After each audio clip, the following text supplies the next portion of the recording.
todo mundo da dublagem, amigos aí de uma geração mais aqui pra frente, eu que estou nessa vida de dublagem há mais de 44 anos, mas tenho amigos talentosos, queridos, que eu adoro como pessoas e como talento também. Então eu chamo aqui para o palco agora Francisco Júnior. Aplauso, gente!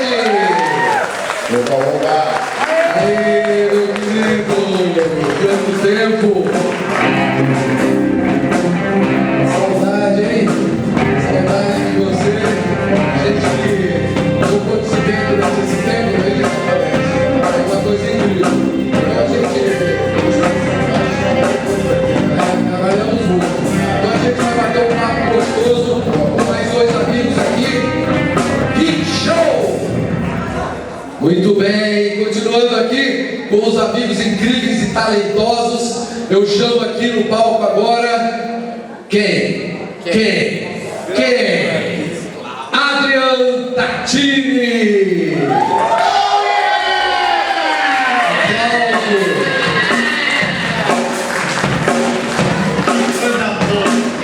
Vamos lá. A referência desse cara. Legal, bom você ter vindo aqui, muito bom te ver sempre, você é um cara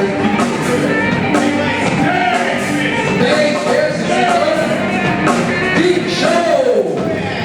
É isso aí, e vamos lá, gente, olha, tem mais um aqui, hein? Alguém adivinha? Eu. Quem? Tem spoiler ali atrás, velho. Ah, tem spoiler? É. Ih, tem spoiler, cara. Então vamos lá, sem mais delongas, Glauco Marques!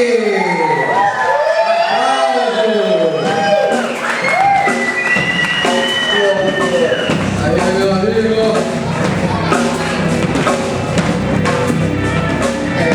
Em relação à velocidade que se... Em relação ao contato que você sim. agora aumentou. Hoje, antigamente era bem mais difícil, né? Porque os acessos por internet, esse tipo de coisa era um pouquinho mais complicado, mas também tinha uma positividade que hoje em dia está um pouquinho anulada, que é isso aqui, ó. Oi, tudo bem? Era muito na base disso. E assim, eu acho que antes de ter a oportunidade de mostrar o talento, mostrar o que aprendeu, tem uma série de coisas, que é a educação, é o trato com as pessoas, que sempre está em falta, né, infelizmente, no dia a dia, né? Mas eu confesso que eu até estava conversando com uma moça agora há pouco, e os acessos às pessoas ficaram mais fáceis, né? E eu confesso que eu não estou muito acostumado, porque a gente está na condição hoje de estar cuidando de um projeto ou outro, e não é do jeito que eu fazia, porque assim, eu tentava não ser inconveniente e ir no estúdio uma vez por mês, dar o meu oi, me apresentar de novo, fazer lembrar, até ter uma oportunidade, faz parte. E assim, analisando hoje, é o melhor caminho, porque é só um perfil que está falando com você lá. Fica fácil se a pessoa não quiser dar atenção, mas você procurar dar as caras, por exemplo, aqui a gente está dando as caras para conversar com vocês, é um contato direto, não é uma live, não é uma coisa superficial, a gente está aqui para conversar. O calor humano tem muito mais representação do que a gente imagina, mas hoje está um pouquinho mais fácil por causa de demandas de trabalho, de um monte de coisa, e ao mesmo tempo, eu até falei isso com os colegas em outras situações, exige muito mais estudo e muito mais inteligência, porque assim, oportunidade as pessoas têm, se buscam, mas elas se tornam cada vez mais únicas, elas existem cada vez mais, só que a fila começa a andar, porque todos têm oportunidade, você tem que estar pronto, para quando chegar a situação alguém fala, foi sorte aqui, ó, sorte é quando a oportunidade encontra preparo, tá? Então é sempre aberto, e eu vejo a diferença de quando eu comecei para agora, desse jeito, tentando entender, porque eu não tinha acesso a vocês por internet. Sim, exatamente. Maravilha. E o Tati, o que você sentiu isso também, ou você já chegou chegando, trazendo todos os seus fãs, você que é um cara bastante extrovertido, querido, eu tenho certeza que tem muita gente que que já te segue mesmo antes de você dublar, porque você é um ator que já fez teatro, tudo, não é isso? E aí, como é que é essa história para você dentro da dublagem? Você acha que de quando você começou para agora, aliás, quanto tempo faz que você dubla? Vai fazer 11 anos. 11 anos. Isso. 10. Depois dessa piada interna ele vai contar aqui. Mas aí fala um pouco sobre isso, sobre essa coisa da gente hoje ter essa oportunidade de estar sempre junto das pessoas. Então, você comentou sobre do período mais obscuro e tal. Eu sei, da minha geração pelo menos, né, quando eu comecei a acompanhar anime, eu tinha 6, 7 anos, era assistir o Cavaleiros na TV Manchete. E ali já começou um movimento de trazer os dubladores para serem mais reconhecidos. Eu tinha aquela revistinha Herói, onde tinha lá, tinha você, tinha o Hermes. Então dali eu já comecei a ver os caras que dublavam e falar, nossa, que legal! E já comecei a admirar vocês, a procurar coisas de vocês. Poucos anos depois, eu já comecei a frequentar eventos de anime. Ia lá, ficava sentado para ir ver vocês.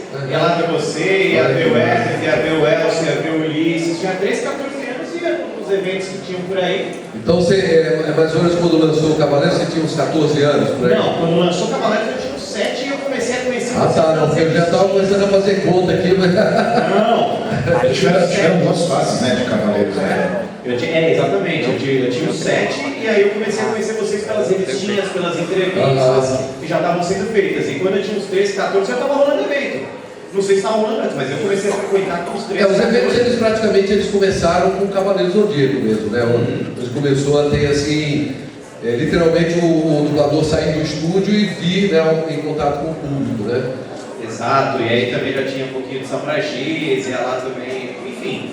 E aí eu comecei a ter esse contato com vocês em evento. Que maravilha. E a coisa só foi crescendo ao longo dos anos, né? Ao longo dos anos, apesar que depois o Brasil viveu um grande ato, que foi quando eu comecei a dublar, foi uma coisa que até me frustrou um pouco, né? Que eu queria já chegar fazendo anime, porque eu gostava muito e tal, mas eu tive que esperar aí uns bons 7, 8 aninhos, porque foi uma fase onde quase não se dublou anime.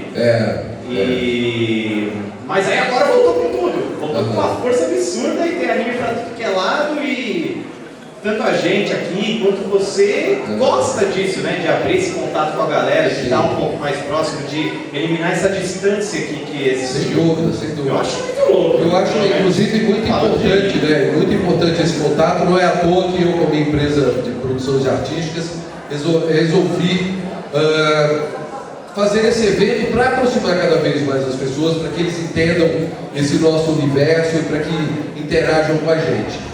E você, Francisco Júnior, que é um cara assim que já veio com o seu talento, né, já chegou aqui em São Paulo há alguns anos. Quantos anos você chegou?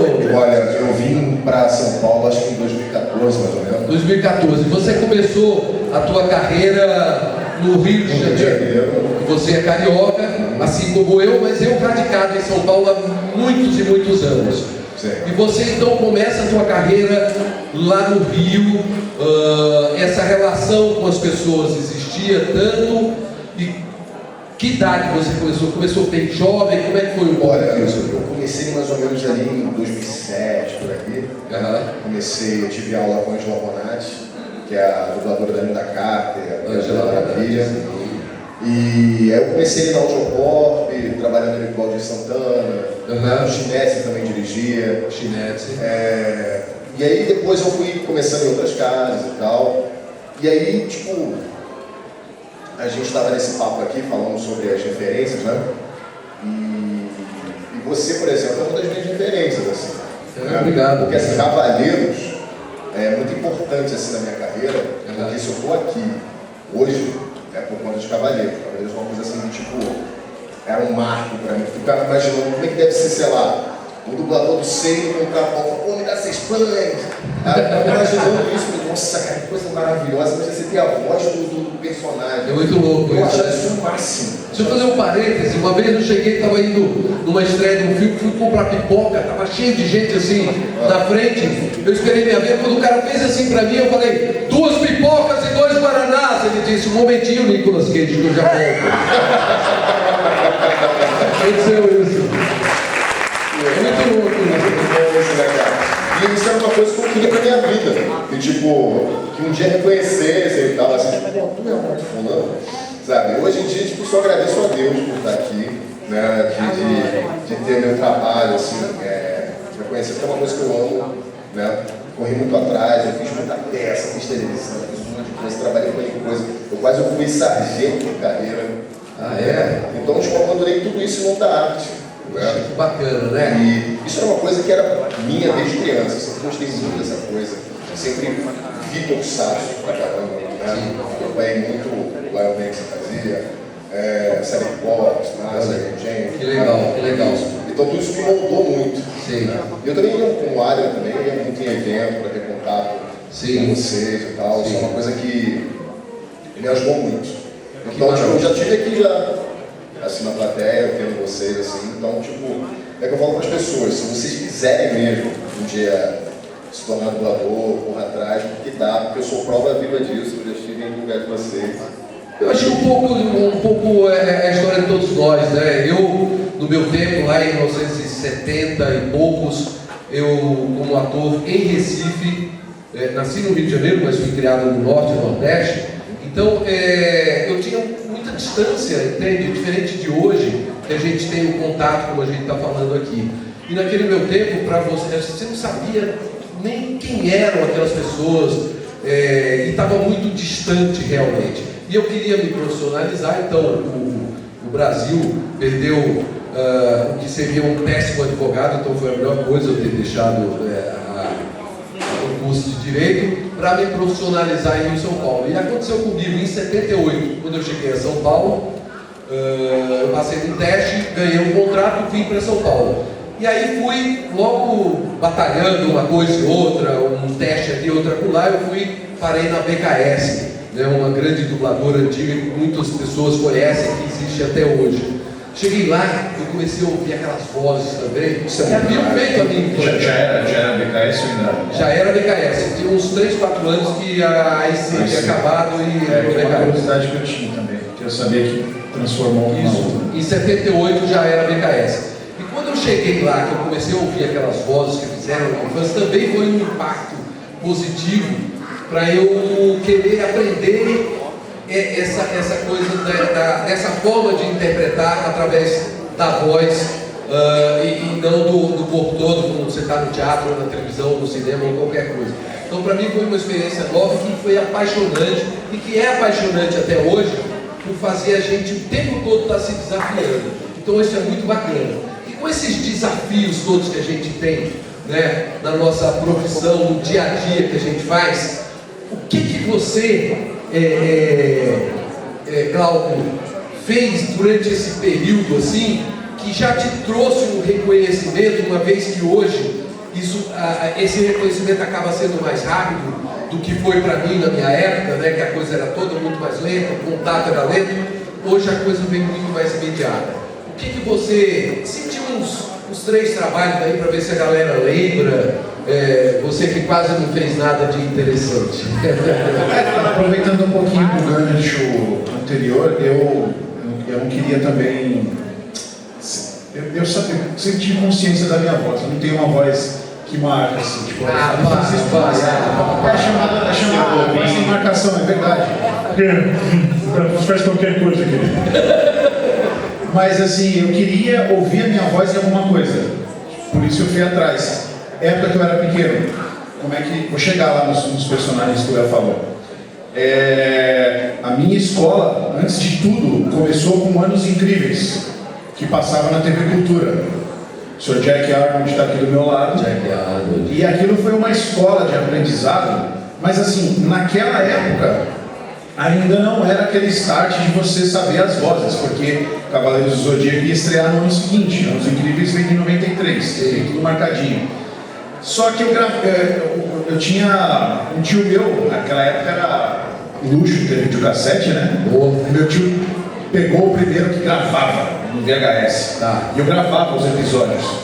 E eu gostava muito dos diálogos, porque aquilo era muito familiar com o que a gente tinha no dia a dia e tal. E eu assistia, gravava o episódio naquela noite, eu assistia 4, 5 vezes até o próximo. Então eu gravava as falas. Então eu ia tomar banho e ficava conversando comigo mesmo. Minha mãe achava que era louco. Eu ficava brincando. E quando veio esses desenhos todos aí, eu fazia a mesma coisa. Eu ficava dando os gritos no chuveiro, brincando. Aí veio o acesso à revista Herói, que é quando colocaram a mostra, a imagem de vocês, né? E até o estúdio, o Baroli abriu o estúdio para conversar e conhecer vocês. Aquilo ia estimulando, até então, um tempo para. Eu era criança, entrando na adolescência, pai e mãe levar no estúdio era complicado, principalmente no meu caso, os dois trabalhavam. E aquilo ficou até que eu terminei o colegial, comecei a fazer teatro. E aí eu falei, pô, beleza, me meti na faculdade, tive que esperar uma faculdade. Perderam também um cientista da computação horrível para poder ser dublador. Só que nunca falei, quase não falei isso, mas eu sou bacharel em ciências da computação. E aí fui atrás, e só que assim, a diferença, as pessoas falam, quem precisa para ser dublador? Você tem que ter um registro profissional, um ator, e atuar em peças de teatro. Só que assim, eu, por ser muito fã, eu treinava sozinho. Mas como é que você treinava sozinho se não tinha ninguém bom para te ensinar? Eu arrisquei uma coisa que deu certo. Eu colecionava, né, produtos dublados na gravação de VHS, depois eu digitalizei minhas coisas. E esse até é um pulo do gato para quem almeja isso. Eu via as citações das coisas bem dubladas que coincidiam com o que eu gostava. Então eu pegava, começou a internet a ter já o áudio original e o dublado, eu baixava programas que eu podia colocar lá. Dentro disso, os arquivinhos TXT para a legenda vinha toda torta, e eu tentava, através da legenda, brincar de fazer aquilo ali. Aí vinha a depressão, porque eu fazia em cima do original, depois eu comparava com o dublado, que são os Mas eu não desistia, então eu fiquei nessa brincadeira direto, assim, uns 3 aninhos. Legal. Até fazer um curso. E aí quando você começou, aí pintaram as oportunidades. Sim, quando eu fiz o meu curso lá com o Ulisses, a Úrsula, ela, putz, vou descarar aí. Vou lá, fumeta lá pro Mist, preciso de vozerio, vozes novas, não tem mais quem escalar. É o Naruto falando. Não que você tenha ido bem. Detalhe, na aula anterior ela tinha dito, vocês nunca vão começar pela aula, vocês vão ter que ralar pelos outros estúdios, depois as pessoas indicam. Quando acabou o curso eu estava escalado para fazer o vozerio, claro, o Ulisses também indicou. E eu tive a felicidade de começar e ficar um bom tempinho na aula até o fechamento dela, mas nisso já estava, depois de uns meses já tinha ido lá na Dublavídeo passando sob sua direção também, e as coisas foram acontecendo. Aconteceram, né? Muito rápido. E aí, personagens que você chegou a... Sim! Aí veio a primeira participação, não foi personagem marcante, as pessoas que marcam, mas não foi marcante para a exposição, mas foi marcante para mim. Veio uma nova série de Cavaleiros do Zodíaco, que foi Cavaleiros do Zodíaco Ômega, em 2012, se eu não me engano. Exatamente. E eu cheguei a fazer teste para um dos 5 de bronze, que eram filhos dos Cavaleiros antigos, e eu não passei, mas o Hermes automaticamente já falou, aqui ó, vou te colocar aqui um cavaleiro legal para aproveitar isso, você tá muito bem, eu vou te colocar aqui. E aí me colocou num cavaleiro de prata, acho que é um cavaleiro de corvo lá, se eu não me engano. E aquilo para mim foi o máximo. Só que o primeiro personagem de destaque mesmo foi uma surpresa muito grande, que inclusive a pessoa que me colocou dirigiu só o primeiro episódio. Veio a continuação de Naruto Shippuden e o cliente queria trabalhar fortemente nos 2 primeiros episódios para mostrar para quem iria vender de Naruto Shippuden. E o Capitão Yamato aparecia nesses primeiros episódios. Foi a Priscila Concepcion, que eu amo muito ela, me colocou no Capitão Yamato. Ele aparecia num flashback, que tem uma história meio invertida no Naruto Shippuden. Me colocou. Ela dirigiu só esses 2 episódios, depois foi o Robson Kumodi que assumiu e ele viu que estava já marcado e eu segui. Então, meu primeiro personagem foi o Capitão Yamato em Naruto Shippuden. E depois de 3, 4 anos, eu passei a dublar o Dragon Ball fazendo um dos vilões de uma das principais sagas, que foi o Zamasu. Galera, conhece? Aplausos, gente! E aí veio em 2019 a parte que mais me deu medo na carreira, porque eu já sabia da fama, do projeto, via os colegas que já curtiam, falavam que era muito delicado se tratar de dublagem de One Piece. E porque tinha coisas muito delicadas, tinha que ter muito estudo em cima, e eles me ajudaram muito com isso, inclusive, o Adriano e o Francisco. E aí eu passei a cuidar. Teve todo um teste com o elenco antigo, porque eu conversei inclusive com o Machado, ele disse para mim que chegou a traduzir nas primeiras versões, e tem umas curiosidades legais, inclusive, que ele estava me contando. Teve uma época, há 15 anos, foi dublado pela primeira vez alguns episódios de One Piece, censurados e tudo mais. E aí, o último personagem, na verdade não foi o último, porque o último foi o He-Man. O He-Man eu comecei a fazer o He-Man há 1 ano e meio. Nossa, sério, cara? Você sabe que o Wiki de Fênix, eu me inspirei no He-Man, né? Você sabia disso? O He-Man do Francisco... do Garcia Júnior. Do Garcia Júnior. Então tinha aquela coisa assim, He-Man, todo mundo. Total, Júnior. Ave Fênix, é aquela coisa meio na cabeça. Isso aí. Era Uau! E o He-Man foi o grande, o último personagem assim, dessa leva que a gente vem fazendo, mas por circunstâncias de não aprovarem os personagens de One Piece, os critérios de aprovação foram muito aleatórios e demorados demais. O próprio Adrian não entrou na primeira bateria, entrou na última bateria de testes. E eu entrei pro personagem na última bateria. Você dirige todo mundo. E você dirige assim? Eu montei o casting e eles reprovaram. Sério? Mas aí você veio a dirigir depois. Vinha dirigir. O que aconteceu? Eu tive um problema no caso do meu personagem. Então é o Zoro de One Piece. Porque o dublador antigo do Zoro, ele não quis fazer o teste. Ele marcou e recusou em cima da hora. E tinha outras 2 opções, falei, tá bom, vai ser em 3 opções, vai 2 mesmo, mandou, e o cliente reprovou as 2. Ainda deu uma bronca assim, porque o que eu pensei? Na similaridade com o dublador antigo e uma coisa um pouco mais diferente.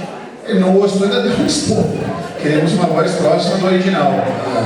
E aí isso foi o Gustavo Bandeira, que era meu técnico na época. Ele falou, cara, já estamos 2 meses nisso já. E eu tô para te falar isso. Por que você não faz o teste? Eu falei, puta, já vou dirigir, aquela coisa de dividir trabalho e tal. Mas, cara, eu acho que é pra tua voz. Então, ele falou, tá bom, vou fazer. E ainda coloquei mais outra pessoa. E você fez o teste? Eu fiz o teste, eu já estava retornando, assisti a série há um bom tempo, eu já sabia que eu ia pegar, os 2 já estavam na cola também. E, putz, aí rolou. Que massa. Fora isso, eles pediram outro teste comigo sozinho. Queremos uma cena de ação, porque o processo era, tem um representante do Japão que está nos Estados Unidos, mandava para lá, que mandava para o Japão, que depois mandava para o Japão, para os Estados Unidos, mandava para o Brasil. Então demorava demais. Sim. Sabe que me lembrou agora isso? Vou fazer rapidinho aqui um comentário sobre Naruto, que eu escolhi também o cast de todo Naruto, dirigi 50 episódios numa dubladora que eu tinha aqui em São Paulo, que era a Dublarte, e você sabe que eu nunca fiz tanto teste para um personagem quanto para o próprio Naruto. Nós usamos todo o elenco infantil que tinha, que o Naruto era uma criança, nós usamos todo o elenco feminino que fazia crianças, todo o elenco masculino que fazia criança, e não se conseguia. Eu acho que 30, 40 pessoas passaram, até que eu lembrei de quem eu falei, só resta a Úrsula, não tem mais ninguém. E eu não chamava Úrsula porque eu achava que não, eu particularmente, mas era o cliente que estava escolhendo. Quando nós chegamos e trouxemos a Úrsula, encaixou como uma luva naquela voz original também, né? A Úrsula que tem aquela voz rasgada, um pouco rouca assim, e aí foi fantástico. Então é isso, acontecem essas coisas assim de bastidores. E Adria, você também tem aí uma leva de personagens que a galera adora, curte e que você faz com muito brilhantismo. Então conta aí pra gente um pouco disso e fala pra galera aí o que você faz. Vamos ver se o pessoal sabe. Vocês sabem que ele é dublador, vocês sabiam ou não? Então tá bom. Então já sabe. Olha lá. Então vai lá, Adria. Obrigado pelas palavras, mestre, seu fofinho. Mas enfim, sim, tem uns personagens aí que eu gosto bastante de fazer, que a galera gosta. E o principal de todos, eu não posso começar por outro, afinal de contas, eu sempre fui muito fã de um... Já sei rir diferente. Começou, exatamente, na mosca.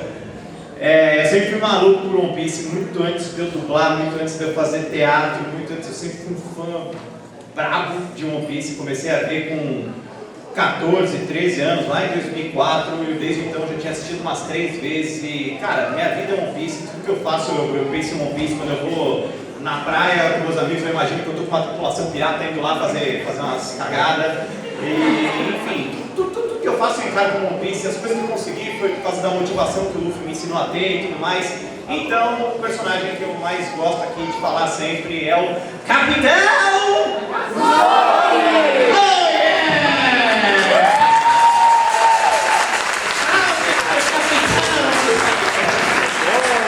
Na tripulação de 80 milhões de homens, obrigado, homens!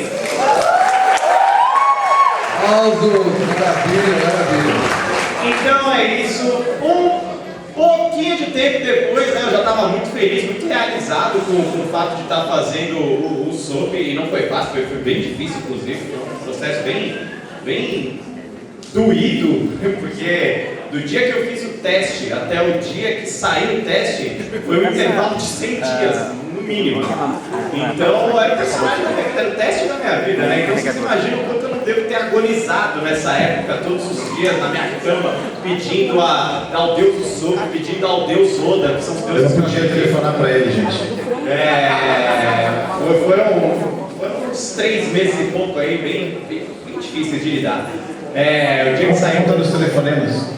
Eu te ligava pra... e aí... Por amizade, eu ligava pra ele, que eu gostava muito dele. Esse engraçadinho aqui do meu lado... Ele estava esperando o resultado do teste. Aí ele me ligava, né, de tempos em tempos, toda semana quase, e eu falava, beleza, é agora, vai, fala que eu peguei dele. Eu tenho uma coisa importante pra te dizer. Diz, o que é? Você acha que a pronúncia é Beres ou Beris? Eu não sei, enfia o Berino onde você quiser, não interessa, eu quero saber do teste. Não tem resposta, então tchau. Aí ele na outra semana também, perguntar que pizza que ele pedia. Cara, muita tortura. Mas enfim, foi. Hoje eu lembro com carinho. Um pouco de... E lembra o dia que eu peguei, né, também? Nossa. Eu quase botei minha casa abaixo. Ele largou o celular no chão e eu vi ele gritando de longe. Ele falou que você só quem saiu correndo. Eu morava numa casa que dava pra ficar dando a volta por fora. E aí eu dei umas 49 voltas assim, gritando: eu consegui! Ele ouviu de longe, né? Eu consegui! Botei o som no carro, botei uma pista pra tocar no meu carro, acabou a bateria, eu tive deitado assim, ó. Foi incrível. Enfim. E um pouquinho de tempo depois, né, eu já estava lá felizão e tal, surgiu uma oportunidade, o Cassius, queridinho. Roberto. Te amo, sensacional, viu? Esse evento todo aqui, te amo, viu? Ele me ligou e falou assim: ô queridinho, quero te colocar no teste aí, mas eu preciso que você se prepare física e psicologicamente para esse personagem. E por quê? Ele é muito louco, ele vai exigir bastante. Cala a boca, cara. Eu faço soap já grito pra caramba. Eu sei como é que é essas coisas. Eu já conhecia o Demon Slayer, mas aí eu ainda não tinha prestado atenção no personagem. Quando eu fui dar uma olhadinha do porquê que ele tava falando desse negócio aí, eu falei, eita. Eu fiquei cansado só de assistir 2 minutos de cena dele chegando. E tive aí a oportunidade de fazer o teste, fiz tudo que eu podia, porque eu já fui com a cara dele logo de primeira. E aí, hoje também sou a voz do Zenitsu! Meu favor!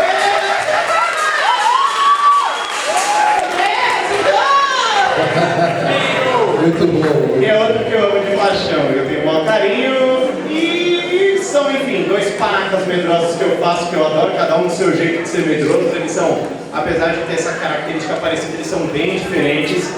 E por último, acho que o terceiro personagem que eu posso citar aqui, que eu também sempre quis fazer, eu faço um vilão brabo, que é o Dabi de Boco Noeiro. Opa! Nossa, olha aí, gente.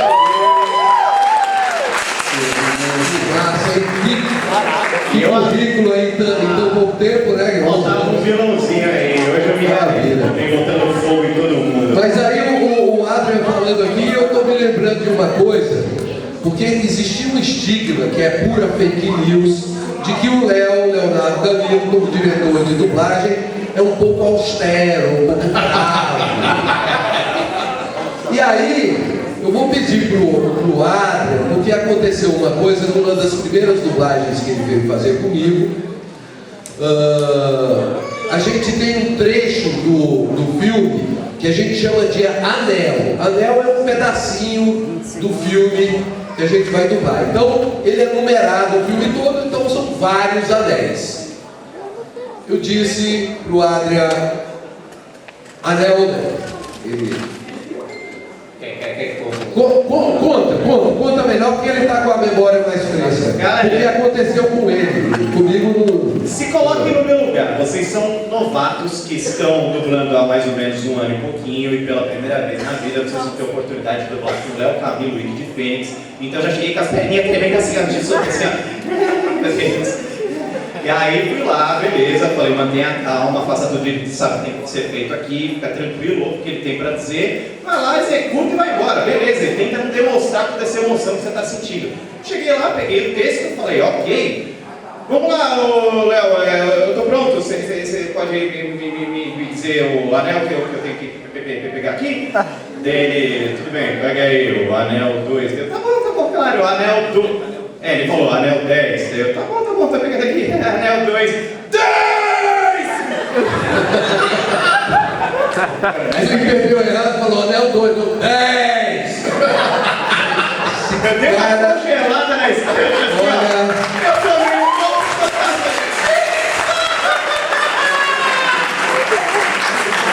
Muito legal, muito legal. E é isso, a carreira da gente é cheia de histórias, cheia de coisas interessantes. E eu queria saber um pouco de você, Francisco Júnior, que tem uma belíssima voz. Cara,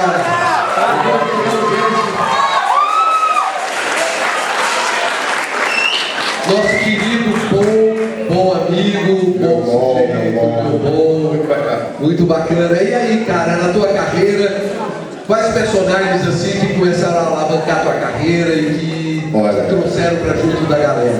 Tem uns caras bem legais aí que eu faço. Eu costumo fazer muito vilão, né? Então, como um cara é muito FDP, assim, o pessoal já conhece já, né? Ah, é? Então, são poucos os bonzinhos que eu faço. Mas, assim, tem um que é bem recente, que é um cara chamado Diobrando.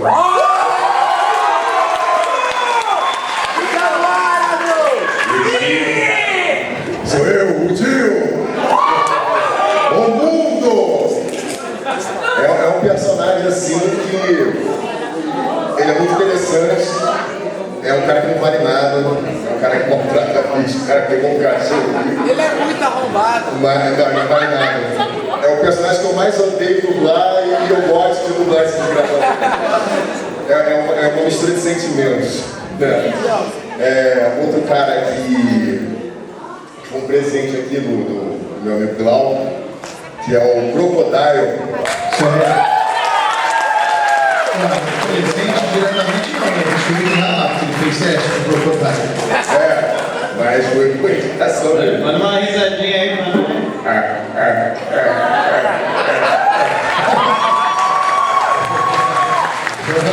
E tem um outro que e tem um outro que é bem popular também, que é um dos bonzinhos que eu faço, que é o Escanor. Eu sou aquele que ocupa o topo de todos os caras. Eu sou pecador, orgulho do leão. Eu me chamo Escanor. Escanor é bem que a galera. Muito, né? tipo wiki, assim, vai. De Isso qual é a treta. É de um anime? É anime. Tá. E teve um xodózinho também, que é o Aquaman, né? O Aquaman, né? O Aquaman não era fã quando era moleque. Eu tenho muito Nossa, eu via Super Amigos, tinha bonequinho. Muito bem, assim que...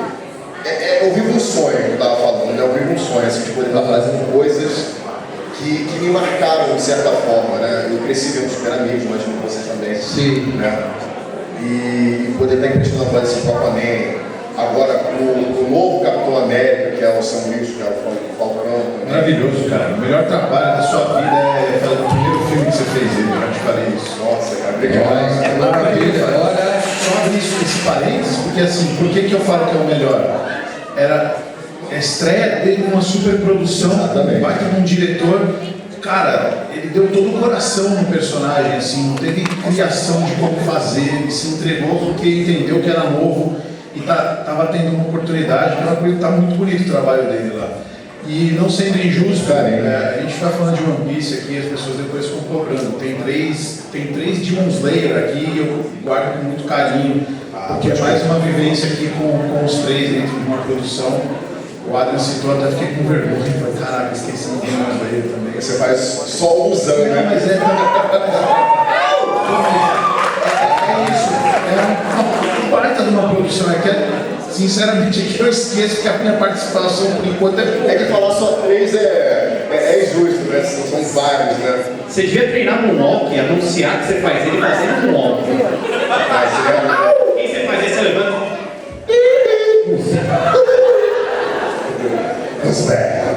Eu queria fazer uma pergunta para o Francisco, já que o Léo tá aqui de costas. Você falou que, tipo, tá na padaria, imaginar você, me vê 3 pães de Pegasus!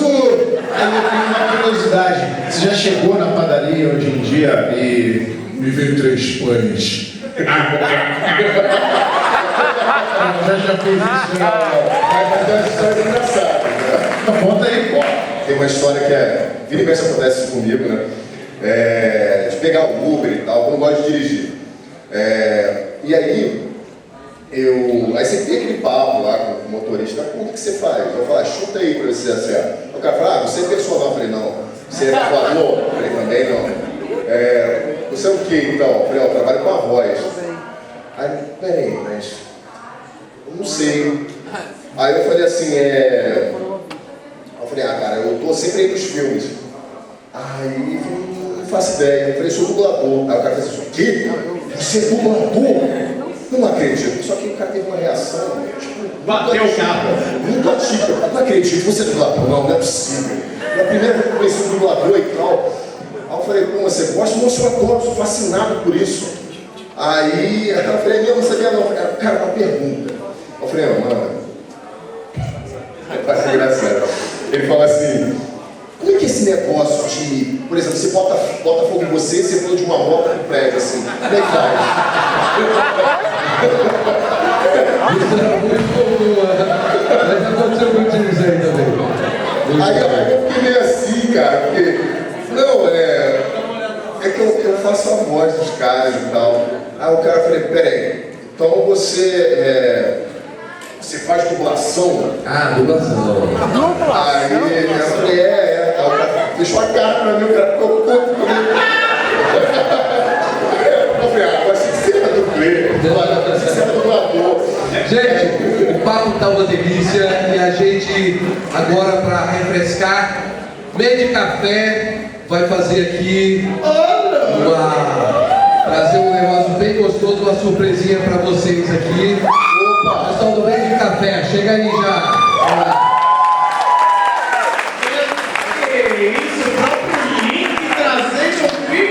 Olha lá.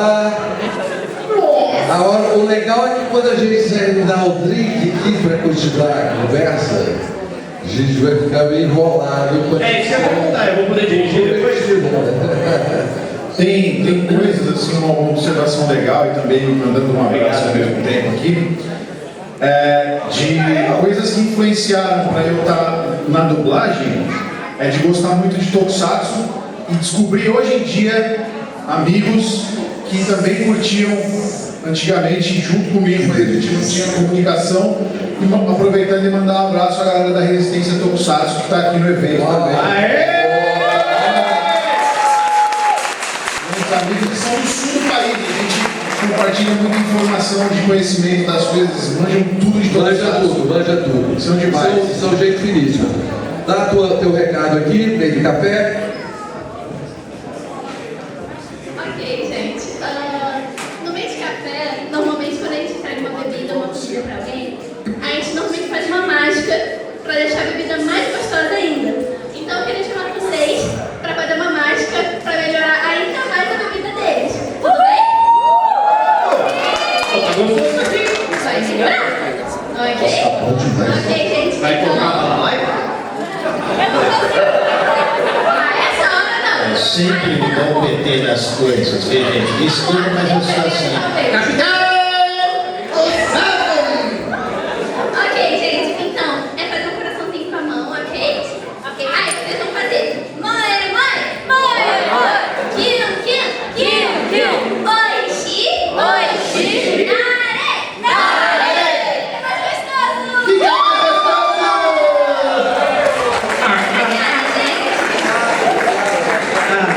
Obrigado. Uma delícia meio de café daqui na saída. E, gente, é muito importante que a gente converse, né, sobre dublagem, que a gente tenha esse encontro maravilhoso. A gente sabe que existe uma história nossa na dublagem brasileira, que já vem lá, anterior até a existência da televisão, que começou lá nos anos 50. Então nós tivemos muitas pessoas que nos inspiraram, muitos artistas fantásticos desse nosso universo, que fizeram da nossa infância também, enquanto pessoas que curtiam os desenhos, os animes e tudo mais, pessoas que fizeram a minha infância, vocês também com certeza, e que hoje já não estão mais aqui, passaram por nós. Um elenco incrível, estrelando no céu. E eu queria fazer uma pequena homenagem. Obviamente que a gente não está falando de todos os que se foram, mas uma pequena amostra assim, com muito carinho, que a gente quer homenagear essas pessoas que fizeram parte aí da nossa vida e que fizeram de fato a dublagem brasileira, que deram o alicerce para que ela existisse como é. Então eu peço, por favor, que baixe um pouco a luz, para que a gente solte aqui um vídeo em homenagem, e eu peço a atenção de todos para esse vídeo, e vocês conhecem também o que fez a nossa história aqui nessa pequena homenagem. Pode soltar, por favor.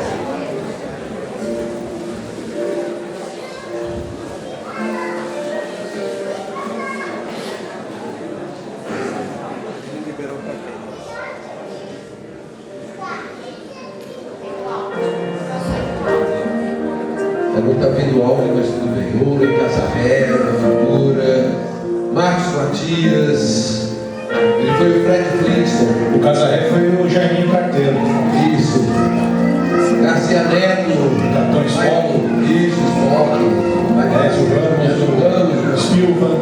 Sim. Afrodite de Peixes na TV da dublagem. Nossa, Johnny Ventura é o céu de Dragon Ball Z, gente. Sim. Lady Pavani foi minha madrinha da dublagem, uma pessoa incrível, uma diretora maravilhosa.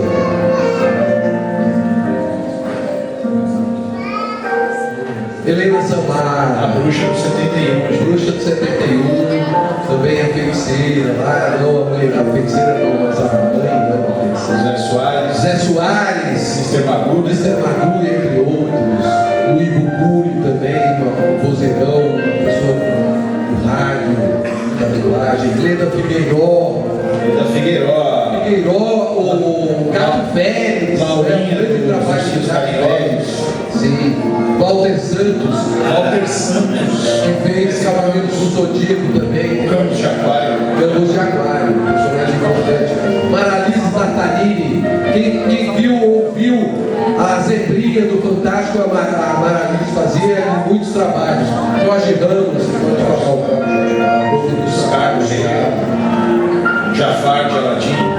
Isso. Caio César, que saiu tão cedo dessa vida, era a voz do Harry Potter. Espíritos do mal. É fantástico também, um trabalho maravilhoso. Paulo Celestino, também, muito jovem.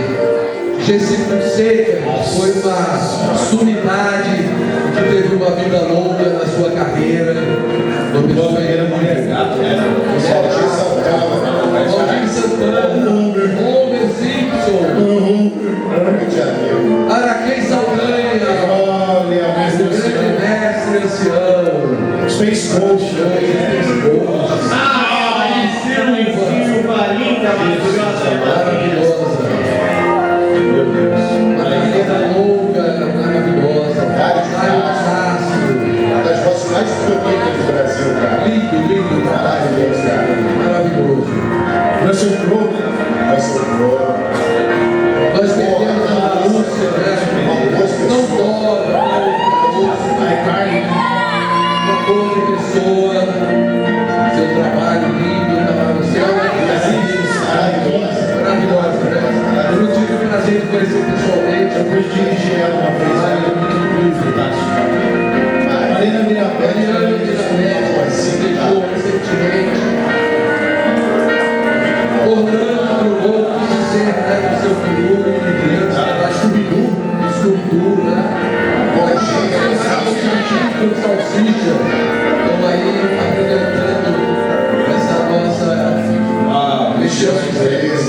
Cristiano Luiz, que também partiu tão cedo numa morte trágica. Sim. Júlio Chaves, também, Mel Gibson, cara. maravilha, Mel Gibson, uma voz incrível. Porra, Leonardo, fala dele aí, O rapaz. Rei dos Piratas, o Gold Roger, graças ao Vicente. É difícil, para todos nós. Isaac Barnaby, grandes personagens, e esse Wolverine, né? Conhecido. Isaura Gomes, um trabalho maravilhoso, Amor de família, grandes atrizes que ela já dublou e grandes trabalhos que ela fez. Drauzio de Oliveira também, Recente, né? recentemente. O Abel de Cavaleiros do Zodíaco. Muito recentemente. E Clara Rocha, né? Que Agora. a Covid também fez esse maldito acontecimento com ela. E aqui a todos que participaram, partiram nossa admiração, respeito e carinho. Eu peço a todos 1 minuto de aplauso para os artistas.